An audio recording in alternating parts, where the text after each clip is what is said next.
Hello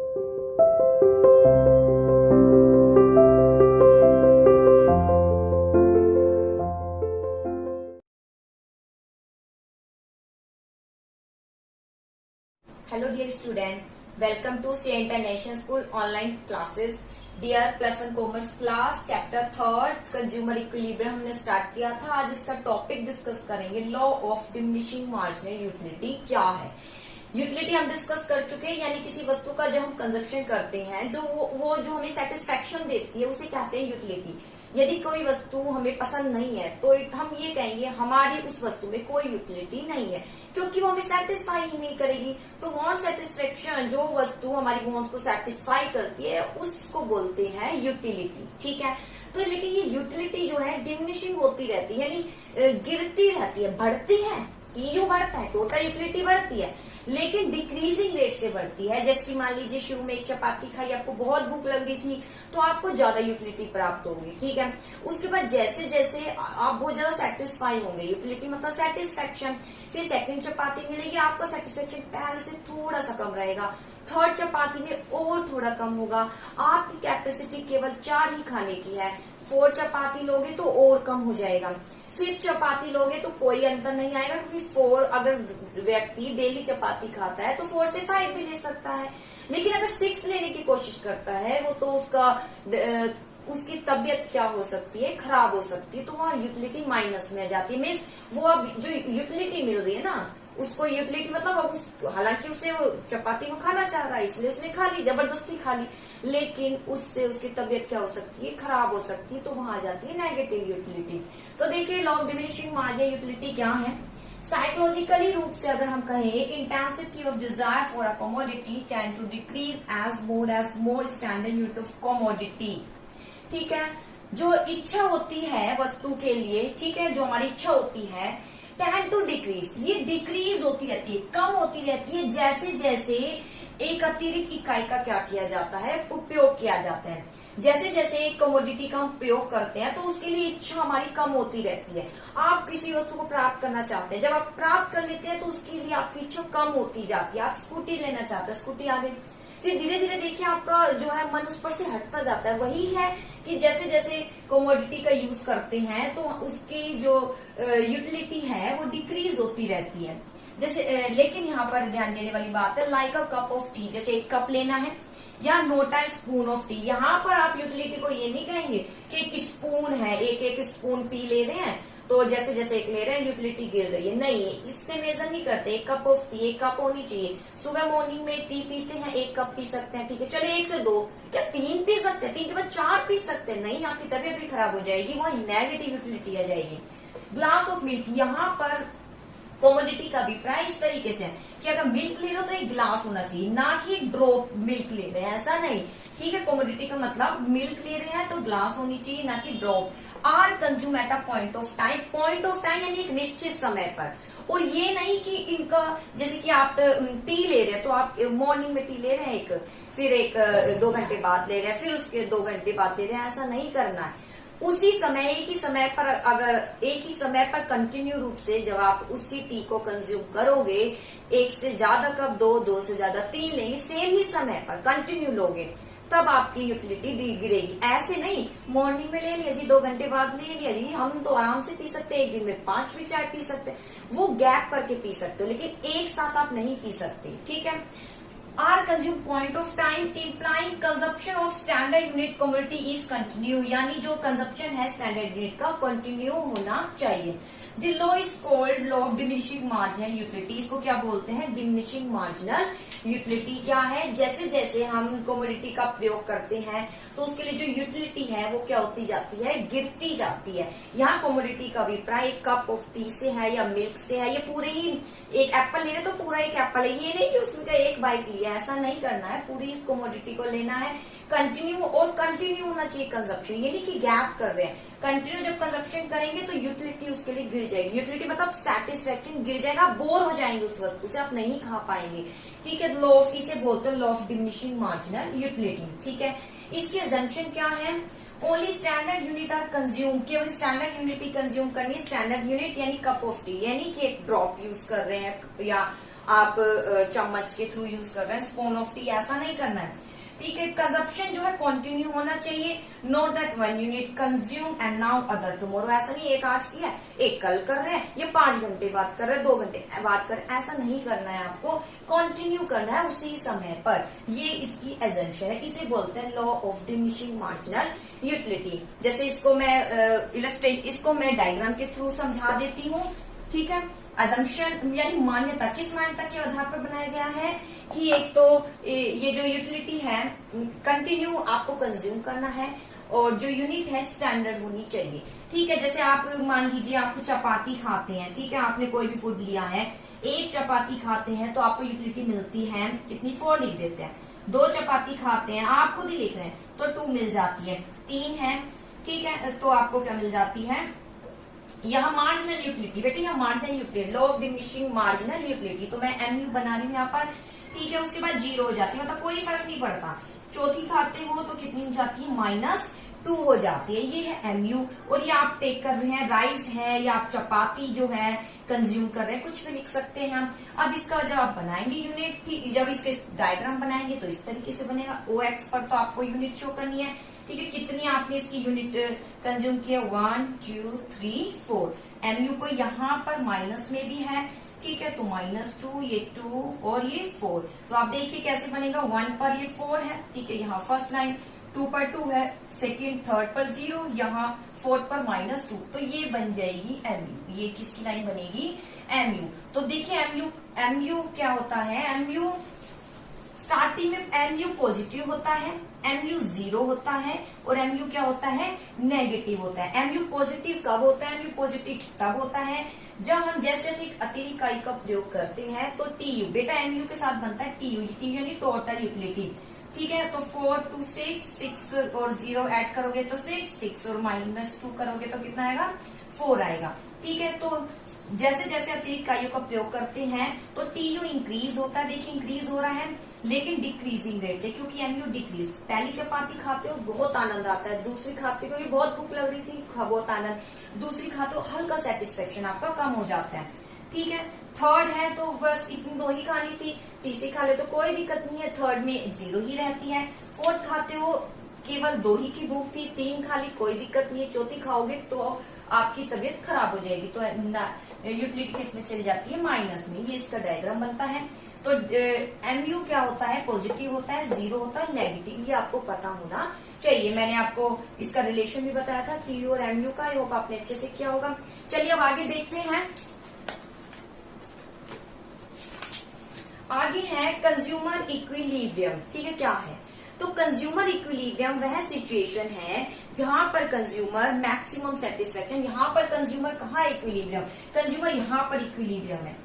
ठीक है, क्योंकि इसके बाद क्या होने लग रहा है, डिक्रीज हो रहा है, इसके बाद एमयू डिक्रीज हो रही है और टीयू घट रही है, तो इट मीन्स आप कहेंगे ये वाला पॉइंट थर्ड जो है, कौन सा पॉइंट है, यहाँ पर जहां ये कट कर रहे हैं एक दूसरे को, ये सैचुरेशन पॉइंट है, या आप कह सकते हैं सेटिस्फेक्शन का पॉइंट है। ठीक है, तो कंज्यूमर इक्विलिब्रियम का अभिप्राय वह सिचुएशन है जहां कंज्यूमर जो है मैक्सिमम सेटिस्फाई होता है, out of his given income, उसके गिवन इनकम को खर्च करता है, and has no tendency to make any change in his existing expenditure, और वो अपने existing expenditure में कोई changes नहीं करता।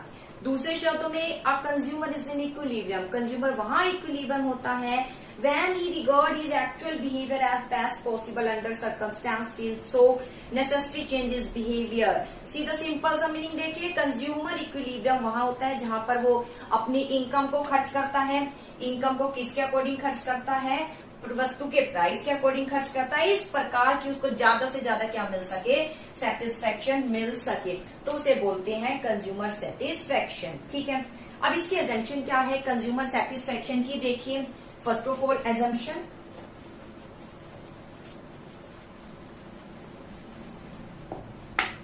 हाँ जी, रेशनल कंज्यूमर, कंज्यूमर विवेकी है, consumer assume to be rational माना गया है। रेशनल कंज्यूमर वह होता है जो मैक्सिमम क्या प्राप्त करता है, सेटिस्फेक्शन, यानी विवेकी है, काफी विचार विमर्श करने के बाद ही कंज्यूम करता है।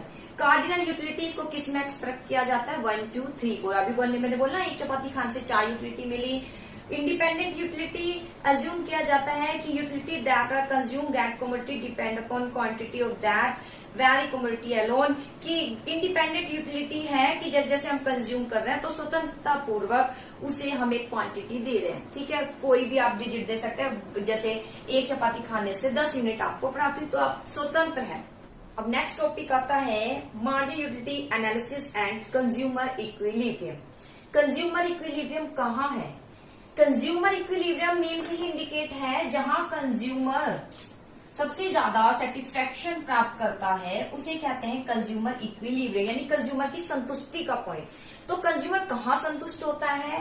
कंज्यूमर वहां संतुष्ट होता है, वहां इक्विलिब्रियम होता है कि जब वहां जो प्राइस है और उसकी इनकम के अकॉर्डिंग क्या करता है, वस्तु को क्या करता है, बाय करता है। ठीक है, बाय करने पर उसको मैक्सिमम क्या मिलता है, कहाँ सेटिस्फेक्शन मिलता है। उसे जिस पॉइंट पर मैक्सिमम सेटिस्फेक्शन मिलेगा उसे बोलेंगे कंज्यूमर इक्विलिब्रियम। ठीक है, जैसे कि मान लीजिए कि आप किसी मैरिज में जाते हैं, ठीक है, तो वहां पर आप गोलगप्पे खाना पसंद करते हैं और गोलगप्पे कितने भी खा लेते हैं, आ जाते हैं, आप जितने भी खाते हैं आपको सेटिस्फेक्शन मिलता है, वो कंज्यूमर इक्विलिब्रियम ही है। लेकिन यहाँ पर जो हम कंज्यूमर इक्विलिब्रियम देखेंगे उसमें हम ये देखेंगे कि कितना वो प्राइस भी खर्च करता है। वहीं अगर आप गोलगप्पे या प्राइस देकर खर्च करना चाहे, मान लीजिए आप गोलगप्पे खाना चाहते हैं लेकिन उसके बदले में आपको प्राइस देना पड़ रहा है, तब वहां मैटर करेगा कि आपकी इनकम क्या है और प्राइस क्या है, कितना वस्तु पर प्राइस को खर्च करें और कितना आप प्राइस खर्च करके सेटिस्फेक्शन चाहते हैं, यानी यूटिलिटी चाहते हैं। जैसे मैं चाहती हूँ कि अगर मैं 1 रुपीज खर्च करूँ तो कम से कम मुझे 4 यूटिलिटी तो मिले ही। ठीक है, तो 4 यूटिलिटी मिल रही है तो मैं उस वस्तु को खरीदूंगी। अगर मुझे नहीं मिल रही, नहीं मिलने का मतलब मैं उससे संतुष्ट नहीं हूँ, तो वहां कंज्यूमर इक्विलिब्रियम का पॉइंट नहीं आएगा, आप उस वस्तु को नहीं खरीदेंगे। ठीक है, कंज्यूमर इक्विलिब्रियम सिंपल वर्ड में कहे, जैसे कि मान लीजिए मैं मार्कर खरीदने जा रही हूँ, मुझे मैं एक्सपेक्ट करके जाती हूँ कि ये 10 रुपीज का मिल जाएगा, 10 रुपीज का मुझे मिल जाता है तो मैं संतुष्ट हूँ, यानी मैं कंज्यूमर इक्विलिब्रियम हूँ। सिंपल वर्ड में बता रही हूँ। लेकिन मान लीजिए कि मैं सोच कर जाती हूँ 10 रुपीज का मिलेगा, लेकिन 10 का नहीं मिलता है, ये 12 का मुझे मिलता है, तो मैं वहां इसे खरीदना पसंद नहीं करूंगी। तो वहां जो पॉइंट होगा वहां कंज्यूमर इक्विलिब्रियम नहीं होगा, क्योंकि मैं उस वस्तु को खरीदना पसंद नहीं करूंगी, क्योंकि मुझे वहां पर सेटिस्फेक्शन प्राप्त नहीं होगा। तो कंज्यूमर इक्विलिब्रियम क्या होता है, जहां कंज्यूमर किसी वस्तु को खरीदता है, खरीदने के बाद जब वो सेटिस्फाई होता है उसे बोलते हैं कंज्यूमर इक्विलिब्रियम। लेकिन यहाँ पर जो हम कंज्यूमर इक्विलिब्रियम पढ़ेंगे, कंज्यूमर तब एक इक्विलिब्रियम होगा जब वस्तु पर खर्च तो कर रहा है लेकिन किसके अकॉर्डिंग, प्राइस को देखो। प्राइस कब देखेगा, जब वो अपनी किसको देखेगा, इनकम को देखेगा। तो इसे बोलते हैं कंज्यूमर इक्विलिब्रियम। जैसे कि देखिए कंज्यूमर इक्विलिब्रियम यहाँ पर बताए गए हैं 2 वे से, या तो 1 कमोडिटी केस में या फिर 2 कमोडिटी केस में। ठीक है, अब हम डिस्कस करेंगे 1 कमोडिटी केस में किस तरीके से कंज्यूमर इक्विलिब्रियम होता है। 1 कमोडिटी केस, 1 कमोडिटी केस कुछ भी, जैसे मैंने गोलगप्पे बोला था, ठीक है, तो ये 1 कमोडिटी केस, यानी कोई भी एक वस्तु खरीदे, मार्कर खरीद रहे हैं तो ये 1 कमोडिटी केस है। तो 1 कमोडिटी केस में कंज्यूमर कहाँ इक्विलिब्रियम होगा, तो सबसे पहले इसमें 3 टर्म्स यूज की जाती है। सबसे पहले MUX, ठीक है, यानी मार्जिनल यूटिलिटी, जो X यानी वस्तु को खरीदने से मिलेगी। दूसरा वस्तु का प्राइस, कितना आप पे कर रहे हैं। तीसरा marginal utility of money.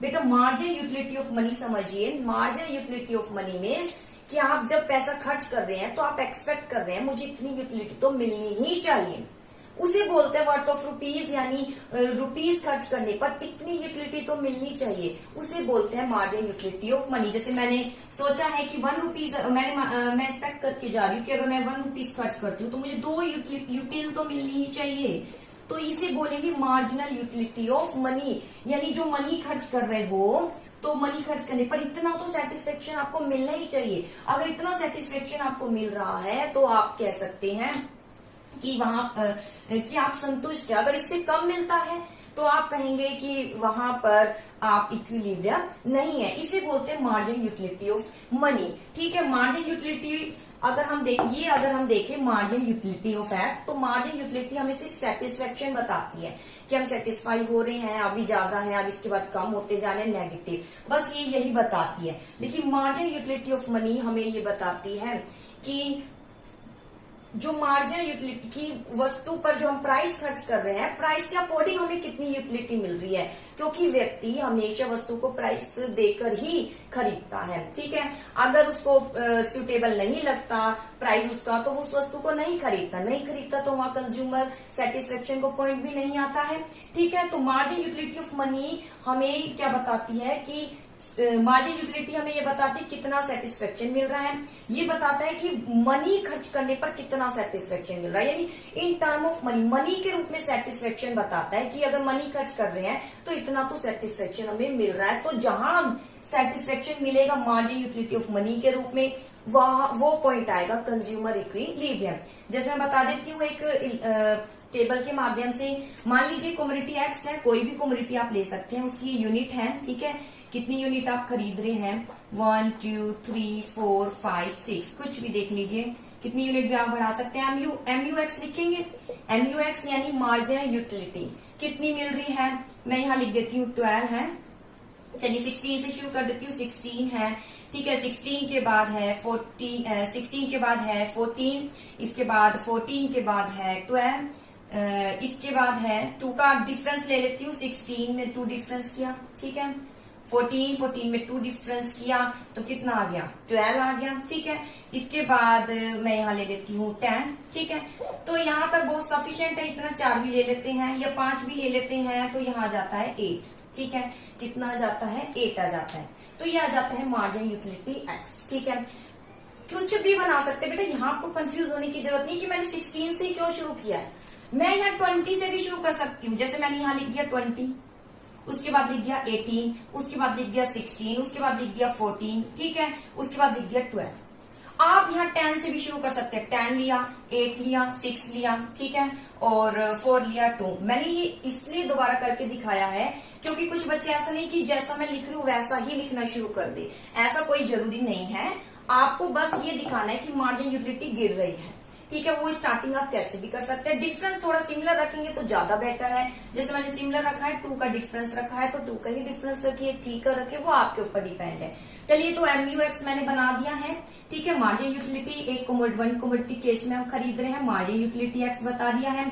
Price है, इसका प्राइस मान लीजिए मैं रखती हूँ 4। कितना रखती हूँ, 4 रखती हूँ प्राइस। ठीक है, ₹4 रखती हूँ। और मार्जिनल यूटिलिटी और जो मनी है वो मैं कितना रखती हूँ, 4 रख लेती हूँ। चलिए, कितना रख लेती हूँ, 4 रख लेती हूँ, यानी ₹1 खर्च करने पर मुझे 4 यूटिल तो मिलनी ही चाहिए, 4 यूटिल तो मिलनी ही चाहिए। जहां तक ये मिलेगा वहां तो होगा कंज्यूमर इक्विलिब्रियम। अगर जहां इससे कम मिलेगा तो वहां कंज्यूमर इक्विलिब्रियम नहीं है, वहां व्यक्ति खरीदना पसंद उसको नहीं करेगा। यहाँ ये इसको बताता है कहाँ कंज्यूमर सबसे ज्यादा इक्विलिब्रियम है, कंज्यूमर कहाँ सेटिस्फाई और कहाँ डिससेटिस्फेक्शन का पॉइंट आ रहा है। ठीक है, देखिए 1 कमोडिटी केस है, 1 2 3 4 5, कितना भी आगे कर सकते हैं। एमयू एक्स बना दिया। ठीक है, ये मैंने 20 से स्टार्ट कर दिया, 10 से किसी से स्टार्ट कीजिए मान लीजिए। और एमयू एम आप खुद मानेंगे कि ₹1 खर्च कर रहे हैं तो यहाँ 2 लिख सकते हैं। ठीक है, मैंने 4 लिख दिया है, 5, कुछ भी है जो आपको सही लगे वो आप लिख सकते हैं। ठीक है, इसके बाद आता है कि मार्जिन यूटिलिटी एक्स। अब हम देखिए एमयू एक्स लिख दिया है, प्राइस 4 है सभी का। अब हम निकालेंगे मार्जिन यूटिलिटी ऑफ मनी, इनको टर्म ऑफ मनी के रूप में एक्सप्रेस करेंगे। टर्म ऑफ मनी के रूप में एक्सप्रेस करने के लिए इसकी एक इक्वेशन हम फॉलो करेंगे। क्या इक्वेशन है, MU X upon P X is equal to MU M, इसको फॉलो करेंगे। चलिए एमयू एम निकालेंगे। किस तरीके से एमयू एम निकलेगा, किसके इक्वल है, MU X upon P x. यानी क्या शो कर रहा है, एमयू एक्स केवल ये शो करता है कि यूटिलिटी यानी यूटिलिटी मिल रही है, लेकिन ये नहीं बता रहा कि हम जब प्राइस खर्च कर रहे हैं तो उससे कितना एक्सपेक्ट कर रहा है, इतना एक्सपेक्टेशन नहीं बता रहा कि हम भाई ₹1 खर्च करते हैं तो इतनी यूटिलिटी तो मिलनी ही चाहिए, अगर इससे कम मिलेगी तो हमारा डिससेटिस्फेक्शन का पॉइंट आ जाएगा। यहाँ ये शो नहीं हो रहा। देखिए मार्जिन यूटिलिटी ऑफ मनी अगर हम निकाल देते हैं तो इससे ये शो हो जाएगा कि व्यक्ति अगर वस्तु को खरीद रहा है, ठीक है, तो ऐसा कौन सा पॉइंट है कि जहां पर वो जितना एक्सपेक्ट कर रहा है उतना तो एक्सपेक्टेशन उसको मिल रहा है, उसके बाद वो डिक्रीज हो रहा है। जहां तक एक्सपेक्टेशन के अकॉर्डिंग उसको यूटिलिटी मिल रही है वहां वो इक्विलिब्रियम है। देखिए जैसे यहाँ निकालिए एमयू एम, किस तरीके से इसकी इक्वेशन है MU X upon P x. तो एमयू एक्स कहाँ है, ये रहा, और पी एक्स यानी प्राइस 4 है तो 4 से डिवाइड कीजिए, कितना आया 5। ये इसको 4 से डिवाइड कीजिए, कितना आया 4 पॉइंट समथिंग आया, ठीक है।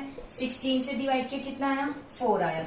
14 से डिवाइड करें कितना आया, 3 पॉइंट समथिंग आ गया, ठीक है। तो अगर आप यहाँ देखिए, अब देखिए कहाँ पर कंज्यूमर इक्विलिब्रियम, बेटा इसको आगे भी कर सकते हैं, करने की जरूरत नहीं क्योंकि मुझे MUM ही समझाना था। मार्जिन यूटिलिटी मैं आपको बता ही चुकी हूँ, ये पॉजिटिव होती है, 0 होती है, नेगेटिव, इतना निकालने की जरूरत नहीं है। तो देखिए अब इसको इससे कंपेयर कीजिए। मैंने यहाँ लिखा है margin utility of money 1 rupees खरीदने करने पर 4 यूटिल तो मिलनी चाहिए। तो यहाँ देखिए कितनी यूटिल मिल रही है, यहाँ 5 यूटिल मिल रही है, ठीक है, 1 यूनिट पर, बिल्कुल सही है। यानी हमें एक्सपेक्टेशन से ज्यादा ही मिल रहा है। मैं सोचूं कि 4 यूटिल तो मिले, मार्जिन यूटिलिटी ऑफ मनी मेरे पास 4 तो है, लेकिन 4 से ज्यादा आ रहा है यहाँ पर, तो यहाँ बहुत अच्छा पॉइंट है। यहाँ अगर देखें तो 4 से ज्यादा है, ये भी मेरे लिए बहुत अच्छा पॉइंट है। अगर यहाँ देखूं तो एग्जैक्टली इक्वल है। देखिए प्राइस भी 4 है, ठीक है, प्राइस भी 4 है और 4 ही क्या मिल रही है, यूटिल मिल रही है। 4 ही क्या मिल रही है, यूटिल, यानी ये 4 यूटिल यहाँ इक्वल हो रही है। क्या हो रही है, इक्वल। और प्राइस भी यहाँ 4 ही है और ये भी, और MUM भी कितना आ रहा है, 4। मेनली रूप से जो MUM है यहाँ 4 आ रहा है। कितना आ रहा है, 4 आ रहा है। तो यहाँ सेटिस्फेक्शन का पॉइंट। अगर इसके बाद देखें तो 3 आ रहा है, MUM यहाँ 3 आ रही है। MUM 3 मतलब कि यहाँ पर हम जो एक्सपेक्ट कर रहे हैं उससे सेटिस्फेक्शन हमें कम मिल रहा है। तो कहाँ पर कंज्यूमर इक्विलिब्रियम है, कंज्यूमर यहाँ पर इक्विलिब्रियम है कि जितना वो सोच रहा है उतना उसे क्या मिल रही है, मार्जिनल यूटिलिटी ऑफ मनी, यानी वर्थ ऑफ रुपीज खर्च करने पर कितनी यूटिल मिल रही है, कितना वो एक्सपेक्ट कर रहा है।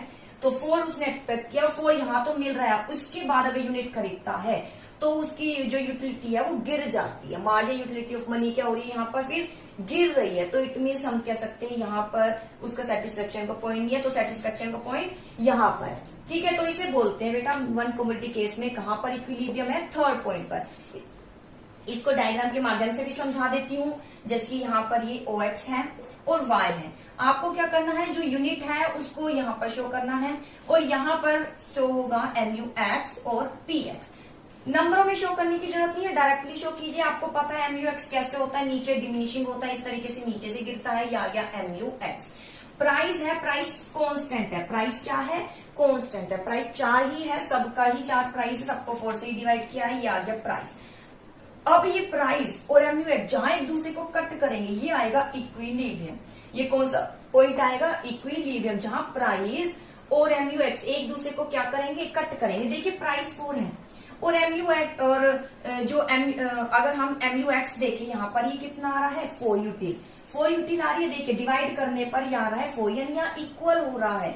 तो ये क्या है, इक्विलिब्रियम, यहाँ सैचुरेशन पॉइंट है, ये वाला पॉइंट, ठीक है। प्राइस भी 4 है और इवन जब हम डिवाइड भी कर रहे हैं 4 रुपीज से तो हमें यहाँ 4 यूटिल ही मिल रही है, यानी मार्जिन यूटिलिटी यूटिल यहाँ 4 ही मिल रही है, प्राइस भी 4 है।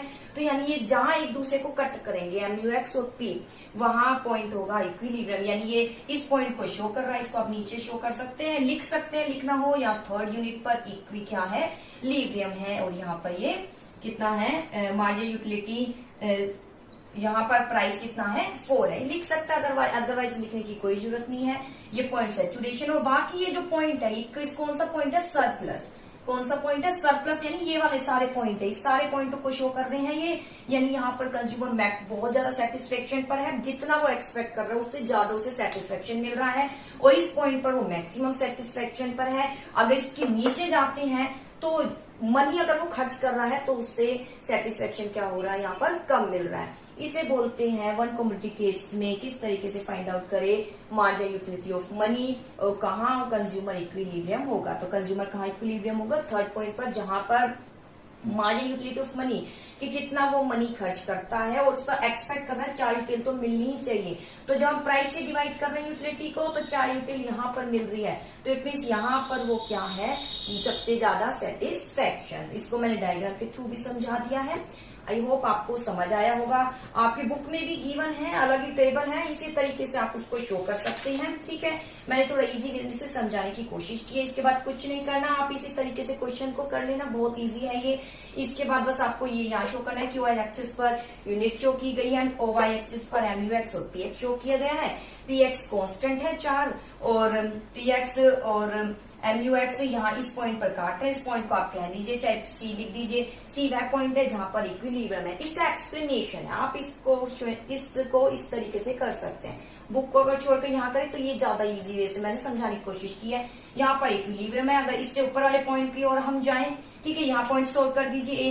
ए से सी की ए तक जाते हैं, सी से ऊपर की ओर अगर हम जाते हैं तो ये सरप्लस पॉइंट है, यानी इस पॉइंट को शो करता है 4.5। यहाँ पर एक्सपेक्टेशन से ज्यादा उसको क्या मिल रही है, यूटिलिटी मिल रही है, यानी marginal utility of money in term of rupees के रूप में उसे ज्यादा मिल रही है।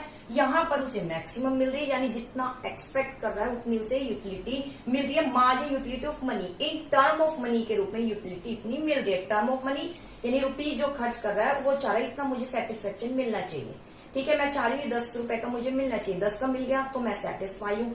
इससे ज्यादा का मिलेगा मैं सेटिस्फाई नहीं होंगी, और इससे कम का मिलेगा जैसे ये रहा कम, सॉरी इससे अगर कम यानी मैं बहुत ज्यादा सेटिस्फाई होंगी। जैसे कि यहाँ मैं चाह रही हूँ 480 मिले, और 4 से ये तो मैं प्राइस को लेकर चल रही थी, और 4 से भी ज्यादा यूटिलिटी मिल रही है, तो यहाँ ये बहुत ज्यादा खुश है। यहाँ पर मैक्सिमम है, फिर ये क्या होने लगा है, डिक्लाइन होने लग रहा है। आई होप टॉपिक समझ आया होगा। ओके।